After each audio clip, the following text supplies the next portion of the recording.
I have two kids, and their favorite toys, really up through this point in their life, if I had to kind of vote on one toy that has been the sort of crowd favorite, is Legos. Legos are absolutely awesome. You can make almost anything you want out of them. They have the sets and everything, but you can also just kind of freestyle and create spaceships and castles and all sorts of amazing things. Okay, why do I bring up Legos? Well, first, shout out to Legos. Go play with some Legos. It's good for your soul.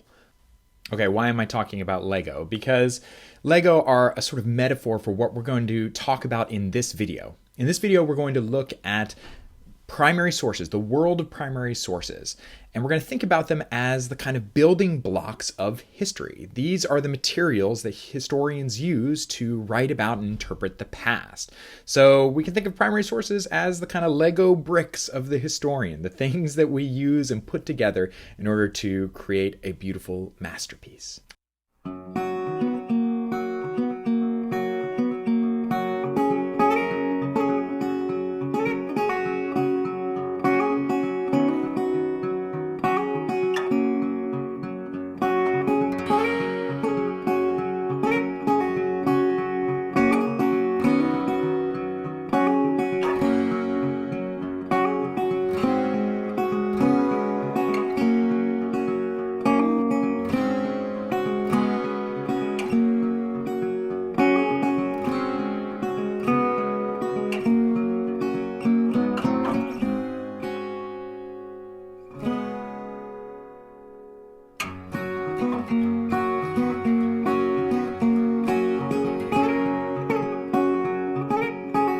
So we're going to look at this in kind of three ways. First, we're going to talk a little bit about what primary sources are and do a little review from previous videos. Second, we're going to talk about how to identify primary sources, how to kind of categorize them and think about them and sort of compare them with each other. And then finally, we're going to end this video by looking at where you can find primary sources, right? Where do primary sources live? Okay, first things first, let's remind ourselves what are primary sources and why are they so important for historians? All right, let's start with a reminder of what primary sources are. So I'm going to pull a quote from Mary Lynn Rampolla, who defines primary sources like this. She says, primary sources are materials produced by people or groups directly involved in the event or topic under consideration, either as participants or as witnesses. That's a great definition of primary sources. And it connects to kind of the ways that we've defined primary sources already in this class, that primary sources have to be sort of generated from the time and place that we're studying. And second, that they're based largely on experience, right? On the authority of experience. So why are primary sources so important? Well, let's review a little bit about our discussions about primary sources that we had in the last module. You can remember that from the very beginning of history writing, historians tried to sort of differentiate what they were writing from other types of writing that existed in their day and age, right? Think of ancient Greece and the writings of Herodotus and Thucydides. They were really concerned with making sure that people knew that their writings were not the same as the kind of mythological writings of Homer and people like that. Instead, they were writings about real people and real events that actually happened in the past. So to convince people that they were writing about an actual past, they talked about their sources, where they got their information from. And perhaps they presented their awesome historical works in this kind of fashion in front of a huge audience. They seem enraptured by, I don't know who this is, Herodotus or Thucydides. By the early modern period, historians were starting to get more critical with primary sources. They said, yes, we have to talk about where we get our information from, but we also have to sort of think about and do tests on those materials and see if they're trustworthy. Great example here is Lorenzo da Valla and the work he did on the donation of Constantine, showing that, in fact, that source was not a trustworthy account of the past. By the 19th century, historians' thoughts on primary sources got even deeper. People started arguing about which types of sources were really the most reliable and where you found those sources. One person we can think of in this process is Leopold von Ranke, whose real ideal of how to use primary sources in a kind of scientific way was to use original materials, right? To base all your historical interpretations on original materials from the past, not replicas or publications. And where did you find those original materials? Well, you found them in archives, right? Like this, generally run by states or governments. And in the 20th century, we see people's thoughts about primary sources develop even more. As the varieties of history sort of expanded and crystallized, we see lots of different types of historians using different types of sources.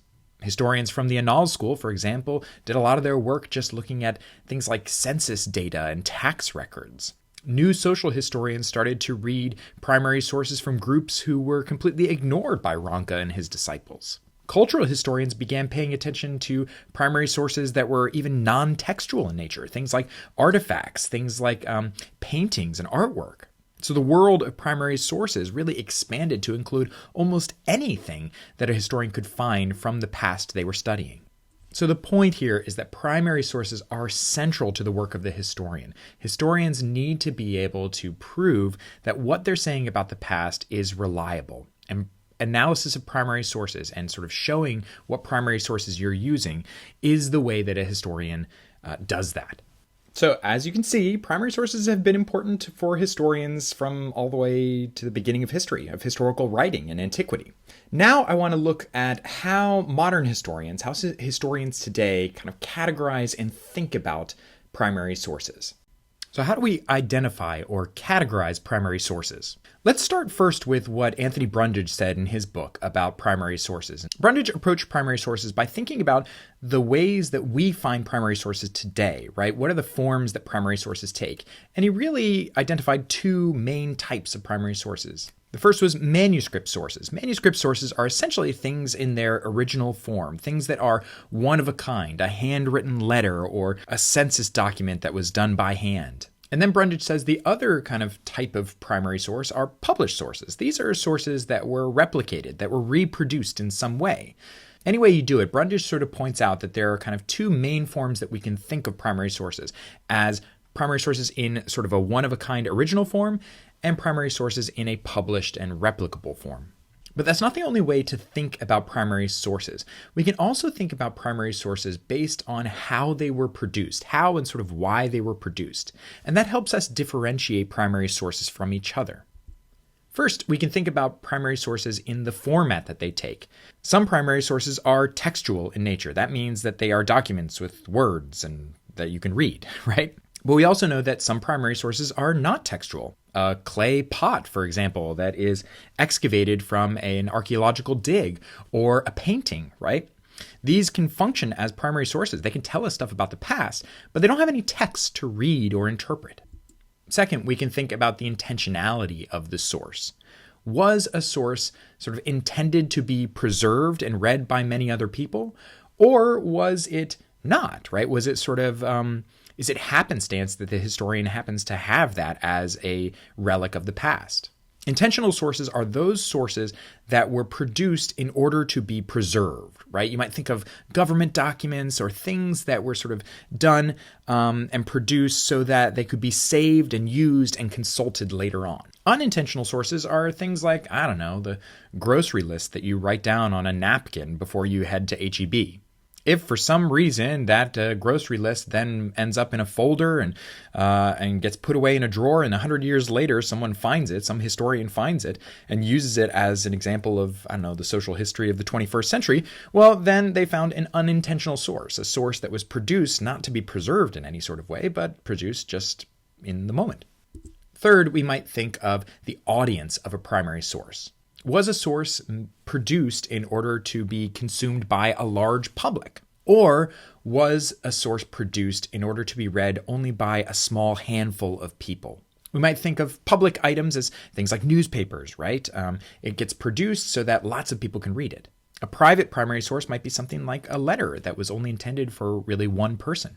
Fourth, we can look at the style of the primary source. This one's a little confusing, but I'll try to explain. Some primary sources, especially textual primary sources, are created in order to be prescriptive, meaning they are created in order to kind of produce some sort of reality that doesn't already exist. I'm going to go into more detail in this later, but you might think of, for example, a law. A law is a primary source that does not really describe what's going on at the time, but instead is intended to sort of alter reality, alter what people do, right, and how people behave. Descriptive sources, on the other hand, are sources that are just intended to reflect the reality of the moment. Okay, finally, we can think of the perspective of a source. Some sources are intended to be non-fictional in nature. They are produced so that they might reflect some sort of reality or truth about what was going on at the time. But we also know that primary sources don't have to be non-fictional in nature. They can be fictional. A novel can be a primary source. But it's a primary source not because it tells us about something that actually happened in the past, but rather that it reflects some sort of cultural or social understanding of the day. So the production of primary sources is one way to think about how to categorize primary sources, right? We're going to use those as sort of the values that we put on to different types of sources to sort of identify them. But the main thing that we're going to focus on in this class is what I like to call our 6 types of primary sources. These are big categories, big baskets that we kind of dump primary sources into in order to understand kind of briefly and succinctly what they are and what function they have for the historian. And the first of our 6 types is official documents. Official documents are documents that are created by members of governments or other sort of official bodies or organizations to represent the positions of those bodies. Official documents are textual in nature. They are intentional sources and not unintentional sources, right? They're produced in order to be preserved, in order to be a sort of record of that organization. 3, they are usually, though not always, public documents, meaning they're intended to be read by a large amount of people. They can be either prescriptive in nature, like a law, or descriptive in nature. And then finally, official documents are non-fictional. So let me give you some examples. One example is, like I said, a law. A law represents sort of a governing body and what that governing body wants. It's a prescriptive document, but it's still an official document because it represents what the government or what a government sort of intends to happen. A second one might be speeches, political speeches from political leaders. These are also official documents. They can represent either a government or a governmental body or maybe a political party or something like that. Third, we can think of legislative records, records from parliaments or Congress or something like that help to show what these official political bodies are doing and talking about and deciding upon. And then finally, there are judicial records, things like court records or trial records that also represent sort of what happens in these official institutions and what they decide upon. Okay, our second type of primary source is our personal documents. Personal documents are a lot like official documents, except instead of representing an organization or government, they just represent an individual, right? They're documents created by an individual that gives insight into that person's thoughts or experiences. Personal documents are textual in nature. They can be either intentional or unintentional. They are generally private in nature. They tend to be descriptive rather than prescriptive. And they also tend to be non-fictional documents. What are some examples of personal documents? Well, first we can look at diaries, right? Diaries are a great example of what an individual is thinking or feeling or experiencing in a moment. Second, we can look at letters, private correspondences that get at kind of what that person is thinking or saying to trusted friends or associates. Third, we can think about interviews. These are the results of sort of oral history projects or things like that, where a person is asked questions about their experiences from the past. And then finally, we can think about wills, right? These are textual documents, but not in the same way, not with the same amount of sort of narrative as like diaries and letters. Okay, the third type of primary source are mass media documents. Mass media documents are published, non-fictional documents that are produced specifically for mass consumption, to reach or influence or inform a large audience. Mass media documents are textual, they are intentional, and they are public. They can be either descriptive or prescriptive documents, depending on what they are like, but they all tend to be non-fictional in nature. Some examples. Newspapers are the big ones, right? Mass media documents can come in the form of newspapers. Second, we can think of magazines. Much like newspapers, these are intended to be published and read by a large swath of people. And then finally, we can think about publications of a variety of sorts, right? Books that are sort of published so that they might be read by large audiences. Okay, fourth, we have literary documents. These are documents that are defined specifically as documents that are fictional in nature. Literary documents are textual, they are intentional, And they can be either public or private, just depending on how they get sort of disseminated, either descriptive or prescriptive. But the main thing that identifies a literary document from other types of documents that we've talked about is that they are fictional in nature. So what's a literary document? Well, something like a novel. Right? A novel, it should be said, is specifically a book that is a fiction book. So to say that a historian writes a novel would be totally incorrect, right? A novel is something that is fictional in nature by definition.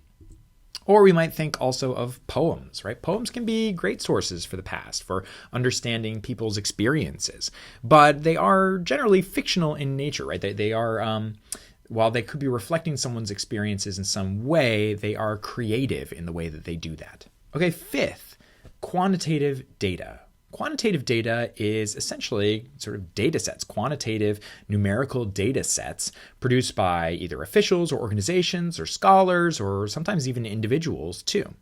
Quantitative data is by definition non-textual, right? These are sort of lists of numbers, but they are almost entirely intentional documents, right? The reason that people create quantitative data sets is so that they might be preserved and looked at later on. They can be either public or private, and they generally describe a situation that's happening at the time.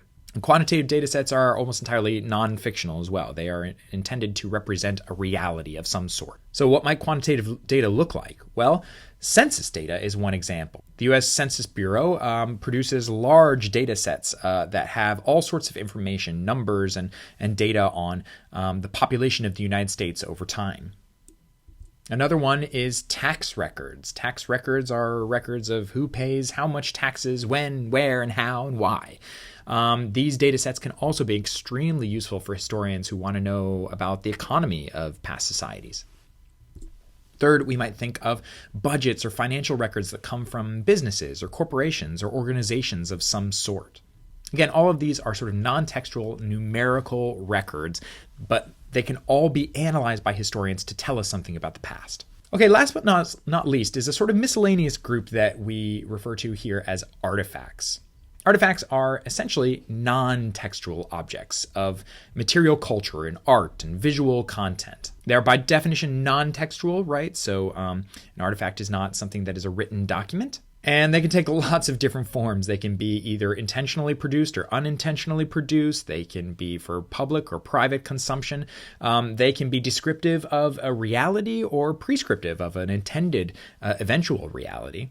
And they can be fictional in nature or non-fictional in nature. This is a kind of grab bag of different options here for artifacts. The main thing to focus on is that these are the kind of non-textual, non-written sorts of artifacts from the past. So examples, photographs, right? A photograph is a wonderful source for the past, but it doesn't have any real language attached to it, right? It is a visual image. Second is films. Similarly, right? Films can have spoken parts, right? There can be audio that go along with it that helps sort of produce some sort of textual nature to it. But they are, in a sense, just pieces of art, right? That can be analyzed as pieces of art. Third, we might think of pieces of art, other types of art, paintings or drawings or pottery or anything like that, right? That can tell us about the past, but not in the same way that, say, a diary does. And then finally, we can think of all other assortments of material culture, things like coins or swords or pots or pans or things dug up in archaeological digs, right? All of this kind of material culture tells us about societies from the past, even maybe about the sort of cultures and beliefs of the past too.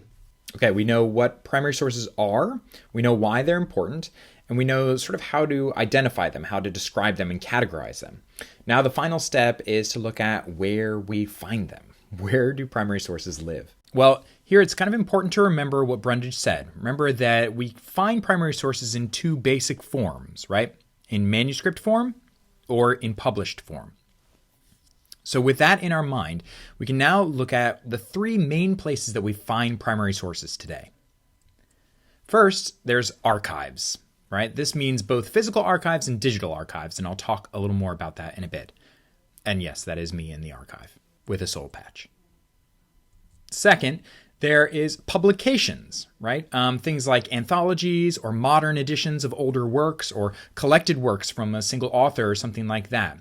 And then finally, there are databases. And databases are really similar to archives, except that databases tend to be sort of websites that aggregate lots of different archives together. And usually they aggregate archives that are on a similar theme or a similar topic of some sort. I'll show you an example in a bit. Databases can be subscription databases that you get access through your institution, or open access databases, things that you can just go to on the internet and find along with everyone else. First, archives. I mentioned that there are two different types of archives, physical archives and digital. And we'll start with the physical archives. Physical archives are basically just places where documents and artifacts from the past are stored. They can be lots of different types of physical archives. Here in Waco, we can think of a few kind of types of archives that exist in our local area. So if you're doing history here at Baylor, you'll have access to a few different types of archives. First, there are the Baylor archives. There are a few different archives that are here housed on campus. There's the Texas Collection over in Carroll Library, the Pogue Legislative Library, the Armstrong Browning Library, which has documents on sort of 19th century literary culture in England, and a variety of others that exist throughout campus. So if you're researching any of these topics, you can go to these archives and use manuscript sources, right? Original sources from the past on these topics, things like Texas history or like congressional history. But those aren't the only physical archives that exist in Waco. There are also special collections, special archives of sort of either nonprofit organizations or independent organizations. One that we can think of is the Texas Baptist Historical Library or Historical Collection that exists here in Waco. You can go there if you're interested in the history of the Baptist Church in Texas and the Texas Baptist Convention. And then, of course, there are government archives. And government archives are usually organized around sort of political units. So, for example, we can think of the McLennan County Archives. There are the Texas State Archives, which exist all throughout Texas in various locations. Or we can think of national archives like the Library of Congress or archives associated with the Smithsonian in Washington, D.C. All of these are places where documents exist, oftentimes in their original manuscript form, and you can go there and check them out. But if you can't get to Washington, D.C., you can also take advantage of digital archives. Digital archives are essentially digitization projects associated with various physical archives. For example, the Library of Congress has a massive digital collection that they have curated on lots of different topics, and you can go and sort of investigate the various topics that are all associated with the Library of Congress. And this is sort of the next best thing to actually going to the physical archive. What will happen, or what happens in digital archives is usually you'll see exact photo replicas of the original documents, the manuscript documents that are housed at these archives. So you'll get a chance to actually see the original thing, albeit in a kind of digital form. Okay, second, primary sources also show up in publications. One example of this is something that you might be familiar with from other history classes you've taken. There are these things called readers or document collections that are essentially formatted around a theme or some sort of historical topic. And usually it's a transcription and sometimes translation of excerpts of primary sources all related to that topic. The benefit of primary source readers is that you know exactly what the documents are going to be about. They're going to be about the topic that is the kind of title of the primary source reader. Also, they usually include lots of kind of secondary and tertiary source information there to contextualize the documents that you're looking at. Downside, of course, is that this is a kind of highly curated form of primary sources. You don't get the full original thing. It's a little distance away from the original material. And oftentimes these are only excerpts of primary sources rather than the full texts. You can also get modern editions of full primary sources. Works of ancient authors like Cicero, for example, have modern editions through Penguin or a variety of other presses. Finally, there are selected or complete works. This is kind of like a reader, but for a specific person, right? So you'll get publications that have a lot of different documents, all from the same historical figure or author. And the idea there is to give you a kind of deep knowledge of what that person said or wrote about or published or is involved in. Finally, there are databases. And remember, databases are essentially websites that aggregate digital archives together. Baylor University has a bunch of subscription databases that you have access to as a Baylor student. The way to find these is really simple. First, you can just go to the History Workshop Library Guide. There will be a portal there to accessing databases through Baylor, and it's a really easy way to kind of get started with your research. But you can also do this by going kind of through the Baylor Library website. If you go to the Baylor Library website and you click on Databases, and then you just click on View All Databases, I often like then to filter out the history databases. You will find that there's a list of all sorts of databases on a ton of different topics. I really, really highly recommend that you at least scan this list to see if any of these databases are relevant to the thing that you want to study and research. If so, you're going to have access to a ton of documents, all curated on that topic. And finally, there are the open access databases. These are databases that you can access through the web, right, for free. The biggest one is probably Google Books. If you're looking for some sort of published work from the past, right, whether it be 200 or 300 years old, there's a chance that you can find it on Google Books, an edition that will come as a PDF and you can download for free from the web. Another way that I like to access open access materials is by looking at the library guides of other universities.